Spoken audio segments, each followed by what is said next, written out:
And now, a word from our partners.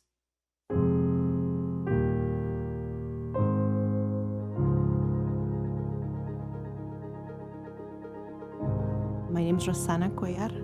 I am Salvadorian American. I'm first generation Mexican American. Colombian. Hondureño, Israeli, and Palestinian. And I identify as American Indian. I am Black and Puerto Rican. I see the way other people are treated, and because of the way that they look. Especially for women, Latinx women, that we kind of stay at home, you're going to get married. It was suggested for me to go to college to major in Spanish or in home ec. And it wasn't suggested for me, to go into computer science or math, and that's what I eventually went into. People are surprised that I'm Latinx because they have certain conceptions about someone from Mexico should look like. But this Latinx community is so abundant and it's so colorful. I love telling people that I do not like soccer. I learned English watching TV. Not all of us know how to dance. Some of us do know how to dance. I think for me, growing up Latinx, there's an ethos of being very hardworking and being very dedicated, having a lot of grit. I'm lucky that I have this job at Twitter and that we care about our Latinx community because I get to be a part of that. I get to be a part of holding that door open. We can be an inspiration for other people to join tech that look like me and that look like you. We come in every color, from every background. We speak multiple languages. There isn't just one way to identify it. What one word would I describe, being Latinx is orgullo. Fighter. Interconnected. Perseverant. Pride. Soy David Gasca y soy Latinx. Meu nome é Kelly e eu sou Latinx. I am Latinx. I am Latinx. Eu sou Latinx. I am Latinx.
Here to lead us in a panel discussion on artificial intelligence from bits to qubits, the present and future in the banking industry, please welcome Victor Casas Hernandez, Vice President, Lead Data Scientist, JPMorgan Chase & Co. Hello. Thank you very much for joining us today in this session. The whole idea of the session today is that you understand what is happening inside JPMorgan Chase and how what we are building in JPMorgan Chase is changing the whole banking industry. We have 4 people here that are experts on their field, so I hope that I do enough, let's say, honor to introduce them properly. So I'll go one by one. First, let me introduce you to Dave Castillo. So Dave Castillo is the head of the OmniAI ecosystem within JPMC. What's the OmniAI ecosystem? The OmniAI ecosystem is basically the AI and ML platform that we are building to accelerate and achieve the next level of AI in production. It is powered by the public cloud, And it's also powered by services internally that we, even myself, contribute to make it even better. So, fun fact about Dave, for example, he loves automated machine learning. What does it mean, automated machine learning? Machine learning that builds itself, deploys itself, like those type of things. And he loves it so much that he founded and sold 2 companies around that. So we have basically an entrepreneur by heart. Before joining JPMC, Dave used to run the Center of Machine Learning at Capital One, and his roots come from the NASA. He also ran artificial intelligence in the NASA, so he's definitely a really well, let's say, seasoned expert in the AI field. He comes from South Arizona, where he began his academic career, and then he had a PhD in engineering from Central Florida University. So welcome, Dave. Now, we move to Manuela Veloso. Manuela Veloso is a really well-known and respected researcher in the AI and ML community, but also in robotics. She began her career in Portugal, where she had her bachelor degree. And then in her career, she moved to CMU, where she got her PhD. And within the research field, she managed to achieve the head of the machine learning department in CMU. She holds every single award that you can imagine in the AI field. She has it. But one fun fact that probably not everyone knows is that she's really good at teaching robots to play soccer. You know, we love soccer in the Hispanic community, and she actually managed to train robots that are world-class winners of soccer matches. So now you know, if you want to teach the inner algorithms of soccer, we have one of our experts here, Manuela Veloso. Now we move to Derek. Derek-Jean Baptiste has a long history of building corporate models, building corporate technology, building everything that supports a corporation to actually develop technology at scale. He has been in Sun Microsystems, he was in Xerox, where he developed, and he joined Goldman Sachs, where he raised in the ranks until the technology fellow. If you don't know what's that, that's a really high achievement. At least in Goldman, we are glad that he joined us. And when he joined, he was so impactful that the first year that he joined, boom, distinguished engineer. So he works at that level, and he makes AI in production happen. He develops architecture, he develops blueprints, and he allows us that all the ideas that teams like Manuela Veloso begin to ideate see the light of the day for the firm, so we get more enabled. One thing that is really beautiful around Derek, let's say, commitments to the community, is that he's in the board of All-Star Code, which is particularly an initiative that enables high school students from Latino and Black community to thrive in the technology, let's say, field. If you're interested, if you know someone that is in that level, super encourage you to at least explore the All-Star Code, because definitely it will be in good hands by their leadership. And last but not least, we have Marco Pistoia. He's the head of FLAIR, which stands for Future Lab of Applied Research and Engineering. Before joining us, he was a master inventor, senior manager in IBM. And when you see Marco's, let's say, career, you see an inventor by his heart, right? So I recently filed a patent. It's my first patent. It was a lot of work in 1 year of work. Now, guess how many patents Marco has? Marco has 210 patents and 285 pending. So imagine the size of the inventions that Marco is doing, and we are grateful to have him in JP Morgan, and also congratulate him that he was awarded prolific inventor, and we are super glad to have him. He's helping us pushing the bank into the next generation with all the developments around quantum computing, quantum algorithms, and quantum cryptography. So I hope that you welcome everyone in the panel. And I know that Marco has our first surprise of the panel prepared for the audience. Hola a todos. Mi nombre es Marco Pistoia, nací y crecí en Italia, así que mi español no es perfecto. Muchas gracias por invitarme a este prestigioso evento. Me siento realmente honrado de estar aquí. Hablaré de la computación cuántica para la inteligencia artificial. Muchas gracias. Thank you, Marco. Super honored that you have these words in Spanish for us. Definitely, that's a really nice surprise. So, entering to the panel, we want to begin the things really excited. We have our first giveaway. So our first giveaway, that means that we want to give you things that you remember the event. And the first giveaway is with answering one question. The question is, what does high-tech stands for? So if you can answer in the chat, our, let's say, supporters in high-tech and JPMC will catch the answers and then we'll announce the prizes. Please be aware that JP Morgan attendees do not participate in the event because we have internal giveaways for us. I'll wait 30 seconds for people to answer.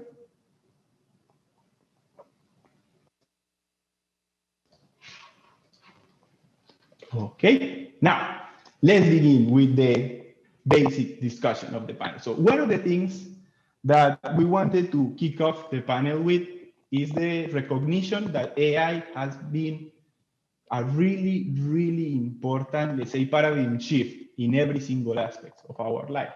But you probably also are aware that some people say, hey, but AI is biased. AI can be dangerous if you let it run by itself. We have to train better AI, right? So how does that impact to the actual Latino community, for example? So biased AI can lead to unfair AI, and that's the thing that we don't want. We don't want unfair AI. We want everyone to being treated equally because we are all about that. So one of the things that we want to introduce, or at least talk in this panel, is how can we make, or how we are making, at least in JP Morgan Chase, AI more fair. As you are aware, for example, JP Morgan Chase has the Path Forward program that we introduced in October of 2020, where we committed ourselves to be 30 billion in the next 5 years to actually develop, help develop Latino communities, Black communities, and to change the structures of society to become more equal around that. So thinking of this, let's start the questioning. For example, Manuela, from your perspective, from the research perspective, we begin to see this social impact. We begin to see the algorithms that we say, look, they were good when we didn't analyze this impact, but now we have to redo them. How does that actually work in your mind? Like, how do you see an algorithm, or how do you see a procedure and you say, we need something better without actually hurting the performance? So thanks a lot. So this is an actual difficult question, but I wanted first to, we'll answer it, but let me first say to all of us in this meeting that AI is some kind of like, how do you say, technique that opens a lot of doors. It brings a lot of benefits. It can bring a lot of like knowledge to people who need to make decisions, data analysis of data to enable some policy changes. So there are problems and issues that AI raises, but there are a lot of like opportunities also. So at JP Morgan, we try to build upon the opportunities and try to make them like work, and while worrying about the values, the problems.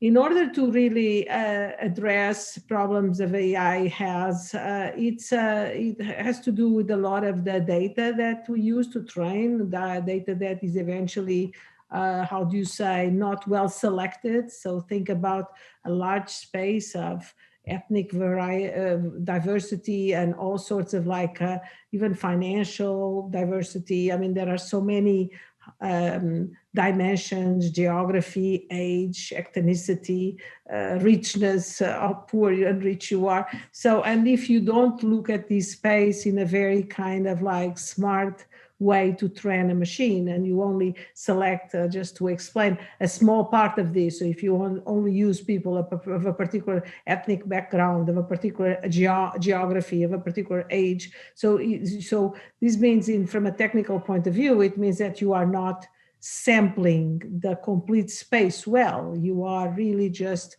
very biased in the selection of data. Then, in fact, the machinery that we use, these algorithms to use the data and infer a model, are very poorly trained.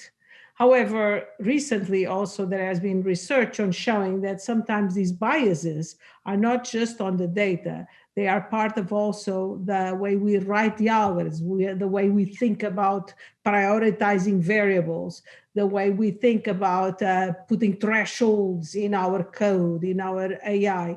So it's both a combination of the data and also the hearts of the developers or the minds of the developers. So we need to understand that AI, so one final thought is that we need to understand that AI is not also something that others do.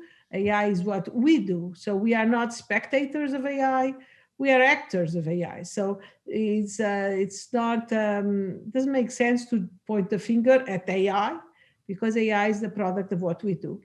And so all of us are responsible to make AI be of social good. One final thought here is the following. But on the other hand, I just want to tell everyone that sometimes, inevitably, maybe in fact, the AIs we build with the best of our intention make errors. However, the concept of AI is more about being able to include that feedback. So if you say, this was a wrong decision, this was a biased decision, and there is a way of retraining, a way of incorporating the feedback so the machine doesn't repeat the same error, that is the right way to do. Instead of aiming at doing it right at the beginning, we should aim at not having mistakes be repeated over time by our AI systems. Okay, that's a very interesting point. So it seems like it's also dependent on the technology that we use to achieve that, because I assume that if someone says, hey, this is a wrong decision, we need someone to incorporate that in an automated fashion, because I assume that we shouldn't be having a manual person. So I don't know, for example, David, you that work in the technology, building the pipes, do you have any technique in your mind or way to incorporate in that feedback? Yeah, so when I get asked this question, I usually start with this story, and I'm going to continue telling this story until it changes. But a couple of years ago, I met a fellow high-tech member, Dr. Omar Flores. I was at Capital One then, and he was there as well. And Omar had been doing a ton of work in AI and bias in AI. And as we were on the phone, he said, hey, Dave, just Google the phrase farm workers. And then go click on the images tab and tell me about the pictures you see. So I went there and did that. And every one of those pictures were basically people who look very much like people who have Hispanic backgrounds. So it was a very stereotypical uniform set of pictures. 2.5 years later, last night, I did the same thing, and almost exactly the same kind of response that I got, the same kind of results. And as Manuela said, you know, when you understand the process involved in running these queries and training these models and running and getting the results of the models, you understand that maybe it's a sampling problem, maybe it's unbiased AI, whatever it is. Think about the uninformed consumer who goes and sees this, and they start to develop perceptions about farm workers. In this case, it's farm workers, and I use this example a lot because it still hasn't changed. If you think about how do you take AI and ML and put it in a production setting, then it's really incumbent upon us to look at all of the phases that Manuela just described and try to do our best to damp out the bias. So create an environment like JP Morgan has OmniAI, and we have some great aspirations for where we want to take OmniAI. But we want to ensure that we're addressing the pre-processing, in other words, the feature engineering, the sampling of the population of data, and that is done in an unbiased way. And there's lots of ideas about how to do that in the background, how to create recommenders that inform the data scientist or the modeler or even the junior data scientist who really doesn't have a lot of experience in building models like this. But being able to inform, so there's some active capability that you want to aspire to put into this. You also want to address what Manuela said about architecture, model architecture. Think about influencing the model, the whole process of training and how you build that model architecture out. And that even gets interesting when you start to look at how you sometimes want to take models that have already been built and either fine tune them through some transfer learning approach, and you're accepting the architecture that somebody else has built, but you really don't know a whole lot about what that architecture was based on. So we have to take some active steps in dealing with that. And then of course, the post-processing part when it's actually out in the field, how do you know that the data isn't being poisoned or there are attacks that on, like we see with the reinforcement learning, being able to attack graph neural networks, and not knowing anything about the model architecture, but influencing the feature stream so that those models now are predicting slightly off what they were predicting before, and they're becoming biased. So as you think about building an ecosystem, these are all the factors that are going on in your head. And certainly to start out with, we're giving developers, model developers, machine learning engineers, the tooling to help them through each of these phases in a very manual way. But ideally what we want to get to is to actually do this in an active way behind the scenes. And as Manuela and Marco start to invent new capabilities to do that, we want to be able to put those into our ecosystem. Amazing. So you brought a really interesting point, that is the risk of being attacked, right? So definitely that's not a trivial thing. And for example, someone as Derek that has vast experience of the corporate deployment of this. So what are your intakes into what are the guardrails or the monitoring or the risk control that we need for actually to make this happen? Well, and thank you and High Tech for having us here today. Really appreciate it. The opportunity to talk to this group today. And like both Dave and Manuela have said before, the controls are in two phases. Like one, this is no different. The controls are really no different from anything else we want to deploy that's going to be using, client information, our client information, my information, my family's information, and probably most of yours in our systems with encryption, both at rest and in flight, with detection of spikes of both information as well as CPUs and et cetera and so forth.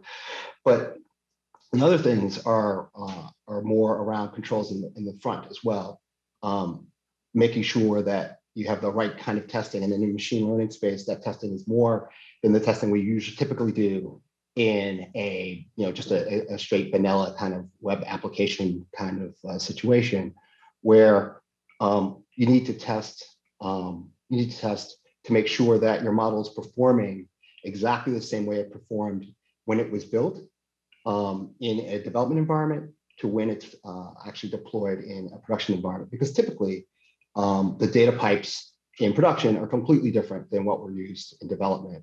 Now, that's not true if you're doing some sort of reinforcement learning, live learning kind of systems, but a lot of systems are trained offline and then put into production. And in those systems, it's critically important to make sure that when you've done that, that you haven't actually changed the model of model performance.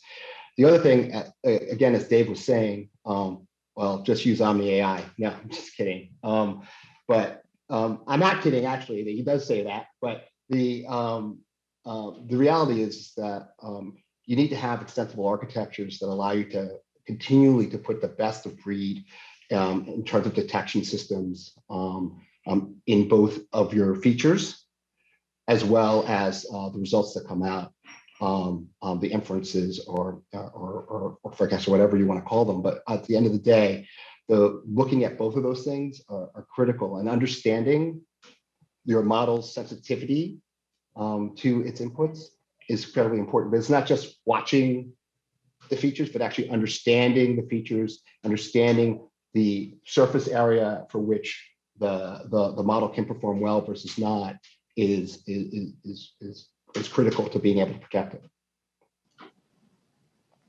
Okay, yes, definitely that understanding is not triggered because I assume that it requires a lot of technology. And now the question will become like, okay, we are seeing these type of things. We are working really hard to actually solve model bias, feature being drift, attacks, but we also want to chase the next thing, right? So now the question will be more to Marco is, how does quantum like fixes itself with ML? And the question is, does quantum has bias, like the actual quantum algorithms are bias proof, or we are still going to suffer those type of things? Yes, thank you very much for this question, Victor. So quantum computing, first of all, lends itself to any problem that has exponential complexity because of its incredible computational power. It can reduce that complexity, sometimes exponentially, basically bringing that complexity from exponential down to polynomial. Machine learning has many examples of problems with exponential complexity, and so that's why the quantum computing community has become interested in artificial intelligence and machine learning, because there are problems that are very good candidates for quantum computing. So, for example, like a fraud detection, but anything related to reinforcement learning, these are very important use cases. Now, the advantage of quantum computing is that it allows for much more computational power, so much less approximation and much more fidelity in the algorithms. So there is no, like, quantum computers today are still premature in a sense, like they're not as strong as we would like them to be. So what we do today with a quantum computer can also be done with a classical computer.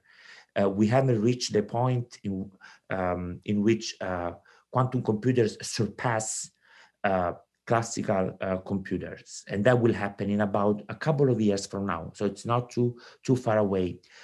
So right now, everything that we do with a quantum computer, we can do it classically, which is good and bad. It's good because we can actually take advantage of this temporary limitation of quantum computers to test our algorithms classically and make sure that we get the reference values classically. And when we implement an algorithm, we get either comparable results, like either something equally good or even better than what we get classically.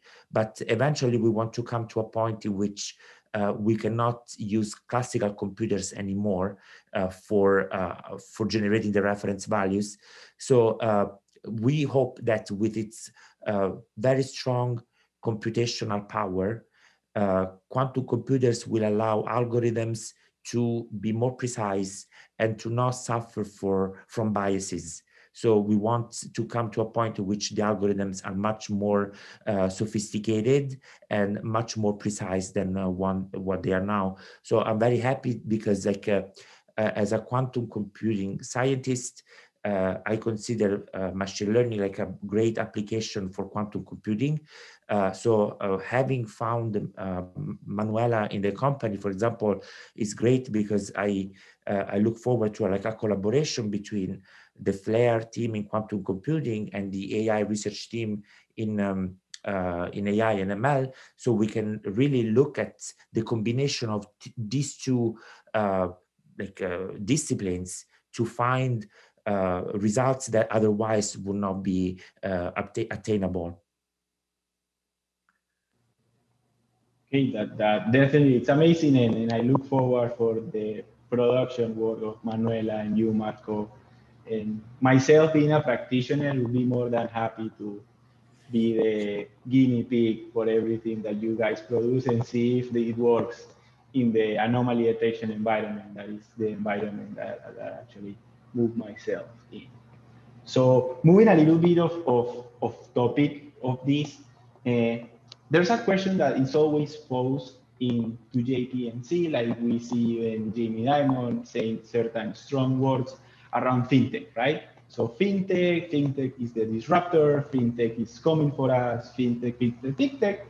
So as we know, fintech as of today, definitely they live in an unregulated environment, in a more flexible place where they can have faster deployments, algorithms that are not biased or not, they do what they can inside of it and no one is actually looking at them.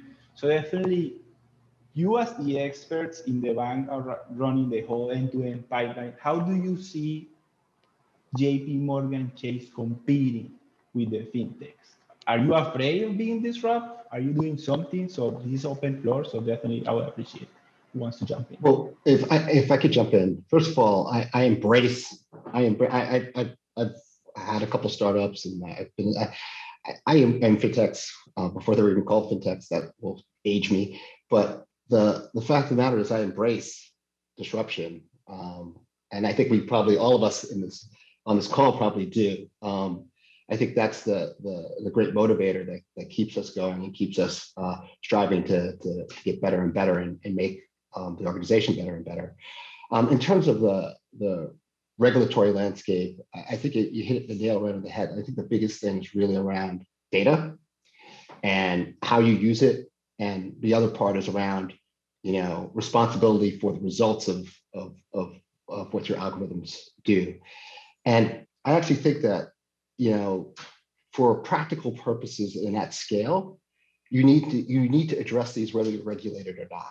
Right? You can't deal with client data at scale without consequences, and you can't really affect people from a financial perspective without actually being careful about what your answers are and what your predictions are and how they're used, because eventually that comes back to you. So I think it's a balance, right? Like we partner with plenty of fintechs.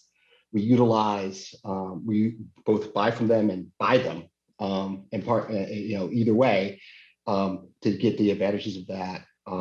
And we collaborate a ton with them to learn, and they do with us for the same reasons. So I like I said, I think we just embrace it and like the competition, and it helps us become better.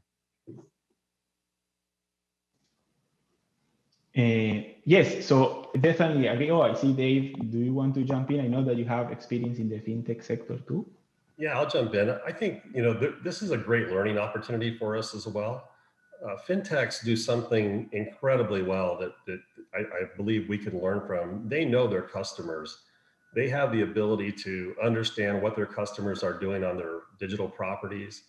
They can get in front of their customers with relevant either advertising or guiding them through maximizing the value of that customer. Their retention is good. They understand how to do that incredibly well. They can also process data incredibly well. So once they do something, they try something, the results of that are right back in the system. Their models are retrained. They're trying something else. And so they're in this mode of continuous learning, and they're always adjusting. Whereas because of the regulatory process that we have to go through, we're more of interval-based learning paradigms where we put something out there, we analyze it, then we go to change it, we get the approvals, then we put it back out there again. There's a latency in all of that. So I think we can get a lot better at challenging the regulatory process. And at least trying to get to a point where we can navigate through it much more efficiently than we can today.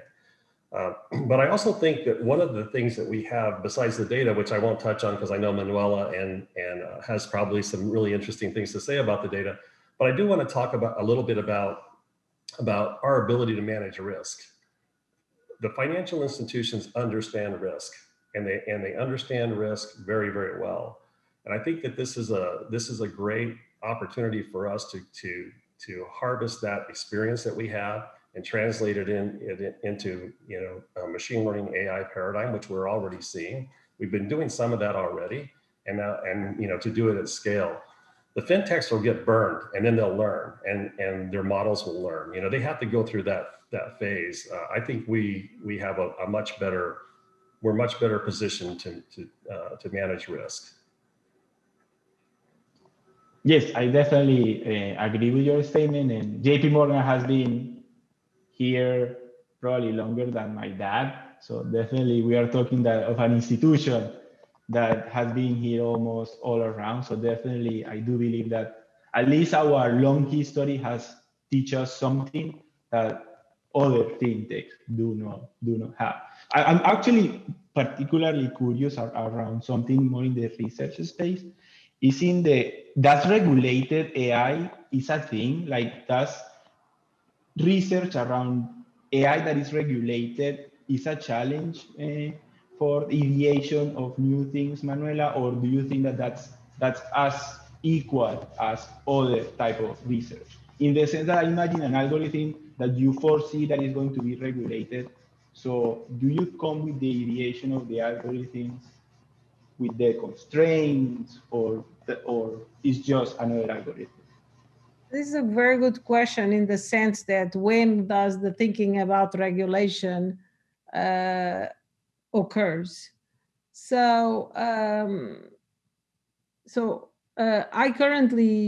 think that we function more about like trying to solve problems in an innovative way, while being aware that some basic regulatory kind of like obligations apply, like the use of data needs to be private. You have to make sure that across lines of business there is not unregulated share of information. But so it's unclear where, I mean, or at least I believe it's unclear if there are ideas we have had to shut down because of regulations. I don't think it happens. What happens in some sense is that we actually work in AI to help the business understand all the regulations. So for example, JP Morgan, the regulations over all these 40 plus countries, 60 plus countries that JP Morgan serves are a lot. These obligations are in the thousands and thousands. And which means like, Singapore can say something, Brazil can say something else, and then Portugal can say something else. So it's, an ocean of different regulations.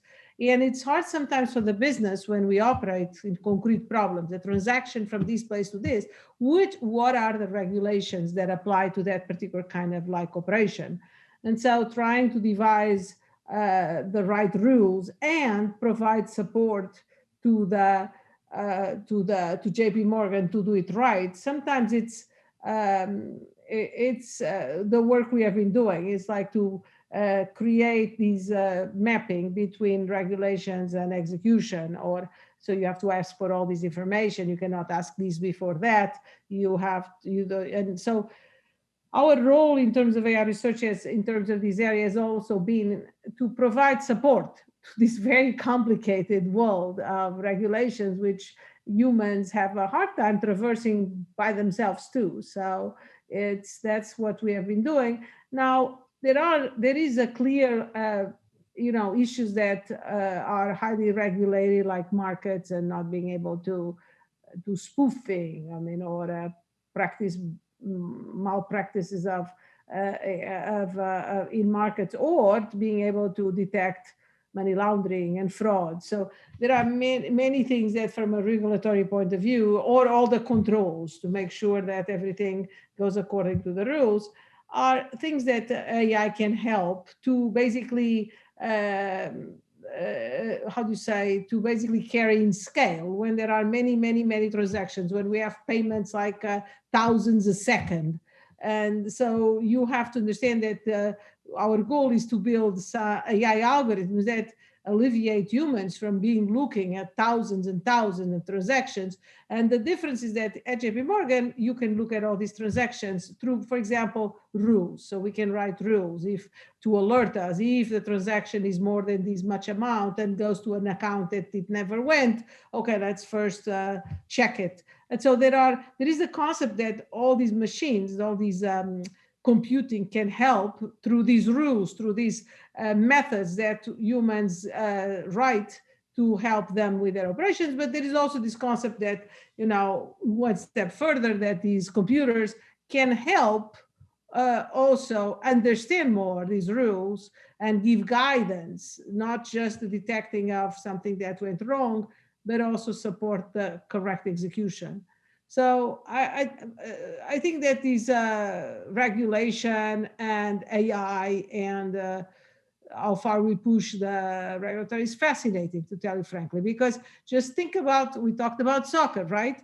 Think about soccer without the rules of the game. So, or be it offsides, be it like fouls, be it like cannot touch with your hands. So there is I don't think that there is any environment, maybe the financial domain has heavy regulation, but what other type of human artificial function or human function doesn't have regulations. The health has regulations, the architecture has regulations. I mean, cars, we are highly regulated when we actually drive, and we cannot run red lights and so forth. So the problem sometimes with the financial systems is, I believe, the diversity, because cars basically drive here in New York and they don't jump to Tokyo. But the financial systems is so many products. You buy food, you buy cars, you buy financial products, and then across so many countries, across so many dimensions, that then it's a little bit complicated to know what are the rules of the game here. And I believe that AI can help with that question. And for us, regulation should be seen as something that really guides the execution. We can question some regulations. People question fouls called in soccer. This was not a foul. Take yellow card, red card, out you are. So there is always an arbitration. So think about regulators, and I keep telling this at JP Morgan, as the rules of a game, and basically all the games have referees. I mean, American football has we are always seeing a flag on the field. There is always someone saying that there is something to challenge. So it's okay. AI can help with this because all these rules are also in text, and AI is very strong at doing natural language. So it's able to find this. So I think it's something that we should embrace.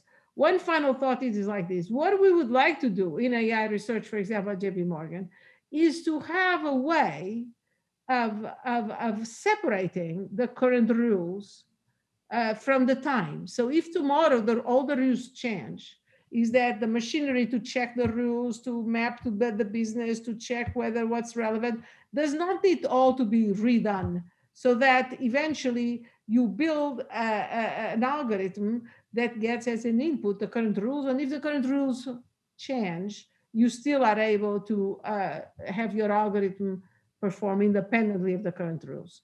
So I mean, people don't think about regulation in a very positive way. I don't mind. I mean, it's just the rules of the game.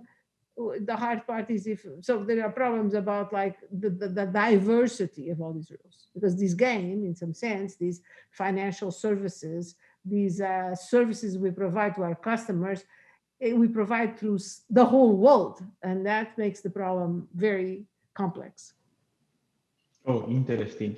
Yes, definitely. At least, and I don't know if you guys are familiar, but when you see OpenAI, that OpenAI is a lot about reinforcement learning, making agents play games, you see that if there's a bug in the software, AI will find it, bend the rule, and that's when you begin to see strange behaviors that basically bend the rule to give the best reward possible for the agent. And that's when you learn, oh, we need a policy here that actually provides better guidance to the whole system.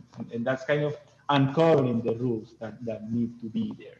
And following this line, I would like to, for example, ask Marco, as you know, sometimes quantum is perceived as the rule breaker. Like everyone is saying, oh, when quantum hits, cryptography will break. When quantum hits, blockchain is gone. When quantum hits Bitcoin, who knows what will happen. So do you see quantum as that rule breaker, as the disruptor for everything that is bounded, or do you see more evolving with quantum assisted type of policies? Thank you, Victor. Yeah, so I do see quantum as a disruptive technology.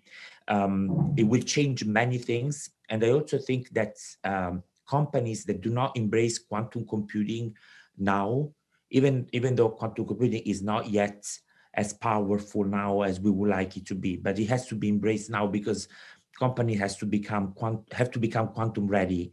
So companies that do not embrace quantum will eventually risk extinction because whoever embraces quantum will have much more powerful tools and applications. However, there is a misconception here. Some people think that the world is like going towards quantum computing, and quantum computing will replace our classical computers. That's not true. We will continue to have classical computers because they're doing a very good job for us. Like this webinar, for example, is running on classical computers and it's doing a good job for us. We don't need to bother a quantum computer for something like this. So quantum computers are going to work in tandem with classical computers. There's going to be a hybrid form of computing. As a matter of fact, even say any experiment that we run today on a quantum computer, whether it is machine learning or optimization, is already using both classical and quantum computing. For example, let's take a portfolio optimization. So this problem requires like passing a portfolio of assets as an input to the problem, but this portfolio has to be manipulated so to generate like a matrix called a Hamiltonian. Now this process is run on a classical computer. Then the Hamiltonian is passed to an input to a quantum algorithm. The quantum algorithm generates a quantum circuit, and the circuit is executed on a quantum computer. So finally, we have the quantum computer executing the complex part of the entire process. But anything that is not exponential continues to be executed on a classical computer. So this combination is actually a winning combination. Now, of course, as I mentioned before, if a company does not embrace quantum, that company will risk being completely surpassed by other companies that will have quantum computing supporting their use cases. So, for example, let's take the financial world. Like if a company doesn't, a financial company doesn't transition to quantum computing for portfolio optimization, option pricing, machine learning, then let's say risk analysis, all these use cases, then other financial institutions may surpass that company by having more accurate and more and faster results. So I think it is a disruptive technology, but not to the point of breaking what we have. If you allow me to say one more thing, though, the real disruption will come in the area of security, because quantum computing will break today's cryptographic algorithms based on public and private keys. So asymmetric encryption will be broken by quantum computing, because quantum computers can factor very large numbers in a very short time, and they cannot do it right now. Actually, I should correct myself. They will be able to do it in about 7 to 10 years, according to the estimates. So in 7 to 10 years, all the algorithms that we know today, like RSA and Diffie-Hellman, that are based on the difficulty of factoring large numbers into prime factors, will be broken. And we have to actually act now to transition our infrastructure towards quantum safe methodologies. So this is really a major disruption, I think, in for any company, even those that don't want to work in quantum computing, they have to transition. They have to be aware that this transition is coming.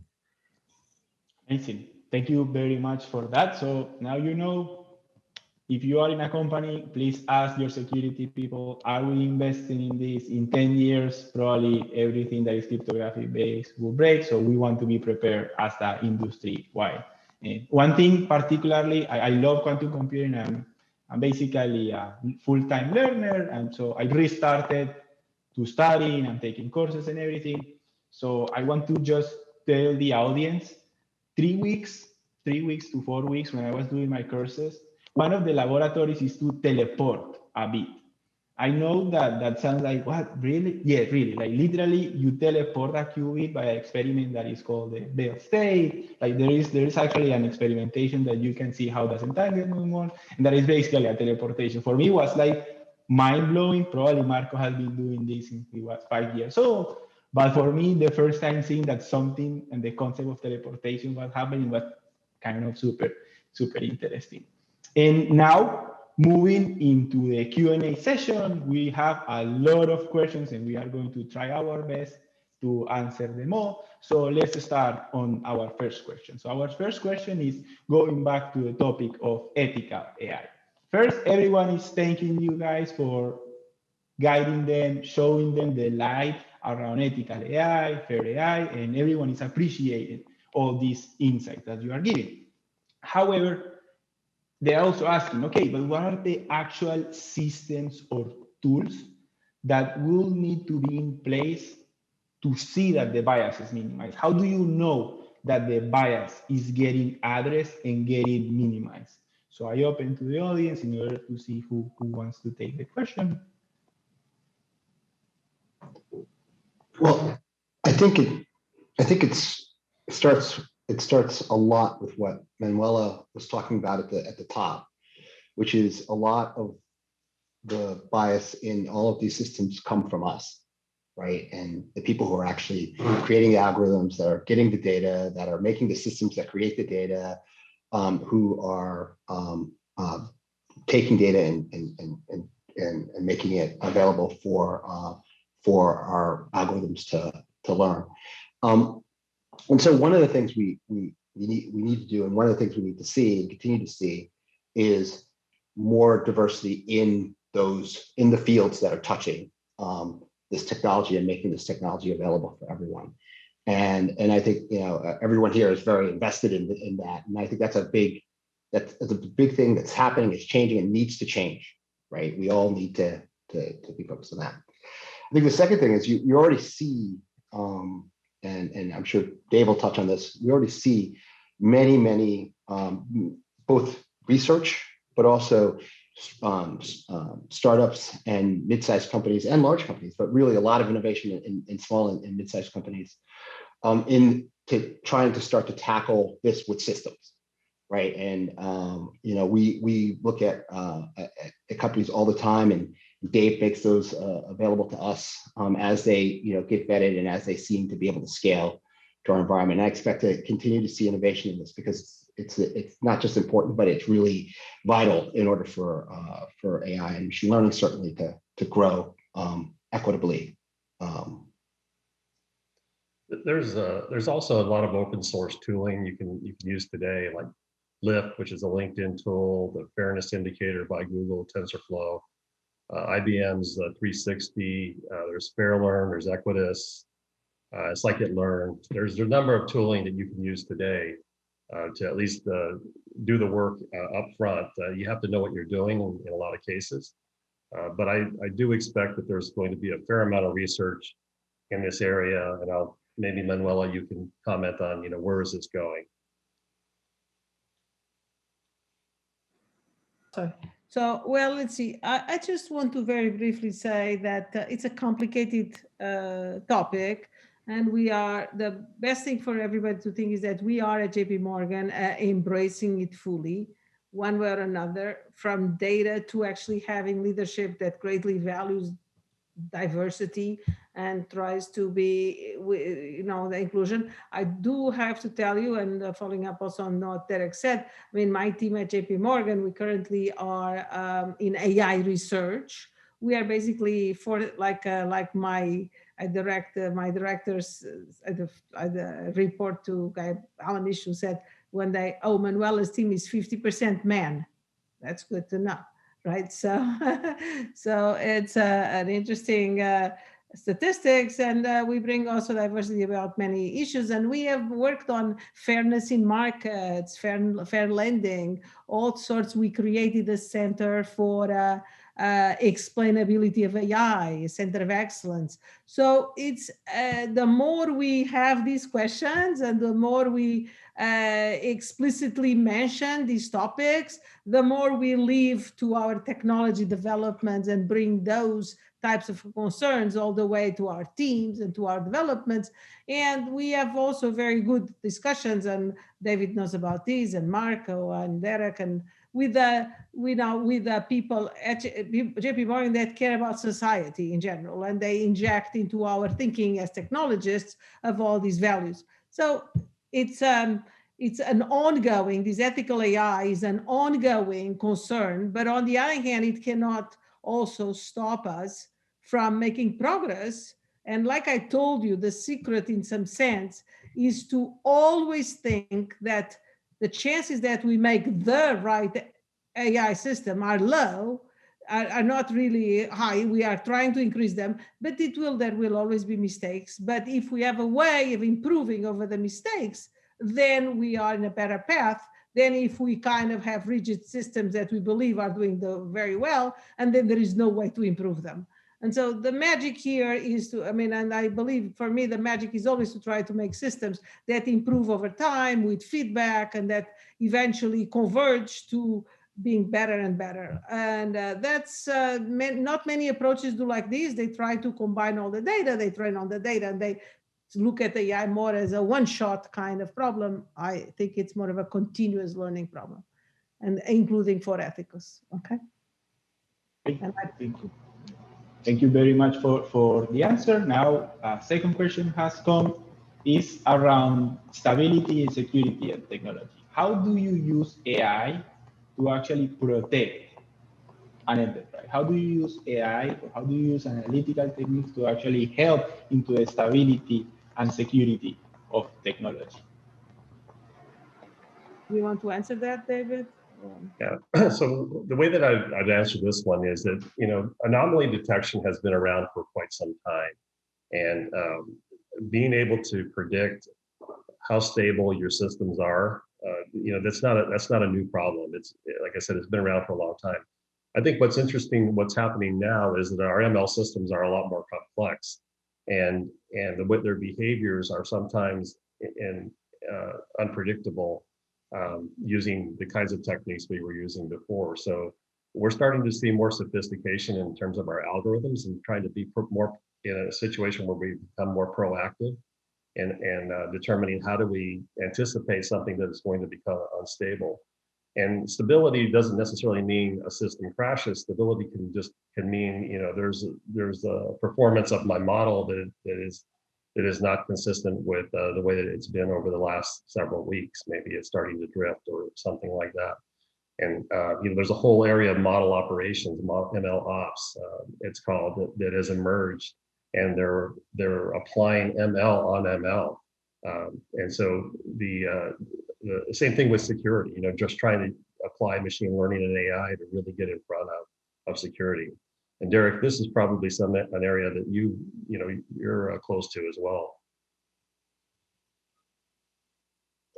Yes. So Dave, you feel that you pretty much answered the question, but there's one space that I'd like to touch on. And that's something I think that is close to Victor's heart, which is Ops AI, and which is really about using artificial intelligence on our systems to understand their stability. And we've done, in his area specifically, we've done work looking at that and looking at how we can detect beforehand when a system may become unstable, which is a really hard problem because it's a lot of data, and you're really looking for, like, it's worse than a needle in a haystack problem. And we've had some success, and we continue to push in that direction, because especially as we do more and more of our infrastructure in public cloud, like this problem of being able to actually detect not just that something's going to happen, but where it's happening and where to fix it is just going to grow exponentially. Right. So that's an interesting that comes here on the OpsAI. I am involved in the anomaly detection, and definitely for the sake of the audience to figure out how much we process, by the day, we are actually processing 200 up to 300 million of logs, and we are just deploying a little tiny part of the bank. So imagine if we want to deploy everywhere, how much is the amount of compute that you actually have to trigger or have to ingest in real time to be able to protect a company before the failure happens. Definitely is a non-trivial problem. Sounds like a quantum problem. Yes. I think it actually is, because when it comes to anomaly detection, in particular fraud detection, this is a very difficult problem, like highly imbalanced, given that the fraudulent transactions, for example, credit card transactions, are much fewer than the genuine ones. So the data is highly imbalanced, and so the algorithms suffer from this situation. And in quantum computing, we're looking at opportunities to make this, to devise algorithms that are more sophisticated and that can eliminate the many false positives that and false negatives that classical algorithms may have. So that's something that quantum computing can really change in this field. And I'm more than happy to adopt whatever algorithms you develop, Marco, for anomaly detection. You know that I'm all about putting things into production around OpsAI, so I'll be more than eager to see your developments to hit the light of the day in the OpsAI product, if possible. And it seems that our next question is actually addressed from the quantum world, and is, what are the top 3 use cases that any company, like here, high-tech community is asking you, please advise us, what are the top 3 use cases that we should be thinking about in the quantum world to become ready for the future? Yes, so this is actually a question for any company. So it's not just financial companies. In which case I would say security is the first use case. And I mentioned this before, but I would like to add one thing I didn't mention before, which is it is true that quantum computing will break asymmetric encryption 7 to 10 years from now, approximately. However, that doesn't mean that we are safe for the next 7 to 10 years, because attackers are known to already take snapshots of private communications between companies, between individuals. Now they're taking snapshots. This is like a fact. We know that it is happening. So the snapshots are encrypted. Nobody can decrypt them today with today's computers. However, these encrypted files are sitting in somebody's computer, and 7 to 10 years from now, they will be decrypted. And I'm sure that a lot of information that is private and confidential today will be private and confidential 7 to 10 years from now. Imagine, your bank account number, your social security number, your medical history, not to mention a much higher level of complexity when you deal with transactions between large enterprises and so on. So it's very important to transition to quantum safe methodologies for encryption now, way before the attacks become a reality, because we need to protect the data now, because it will be broken later. So that's maybe the first use case. Then when it comes to the other use cases, then I would say it depends on the industry sector to which a company belongs. So for example, if we're looking at pharmaceutical companies or new materials, companies that are building new fuels, new fertilizers, or new plastics, there is a need for devising algorithms for simulating the molecules of these new materials to see how stable these molecules are and how well they react with the environment around them. So and then if we're talking about pharmaceutical companies, this is really very important. Like, we cannot afford any mistake there, because of course if there is a drug that is being devised, we don't want to have side effects that can cause like the death of people and something like that. So unfortunately, classical computers are known to not be able to simulate larger molecules. So for example, even the molecule of caffeine cannot be simulated by a classical computer, because it would require a classical computer with 10 to the power of 48 bits, which is 1/10 of the number of atoms of the Earth. But it only requires 160 qubits. So we know that quantum computing will make a difference for all these companies. When it comes to financial institutions, we have use cases like portfolio optimization, risk analysis, option pricing, and a lot of things in the field of machine learning that are all good candidates for quantum computing. Thank you very much for the answer. So, guys, sadly to announce, the panel has come to an end. I had a lot of fun. Thank you very, very much for your participation. Also to all the panelists, bienvenidos a la familia. Super welcome you to HiTech. We definitely appreciate you being here. And for all the audience, I hope that you enjoyed this. And at least I applaud all our panelists. I really enjoyed the session, and have a very good afternoon. Thank you, Victor. Thank you all for having us. Okay, thank you. Thank you very much. Very much. Bye. Thank you. Bye-bye.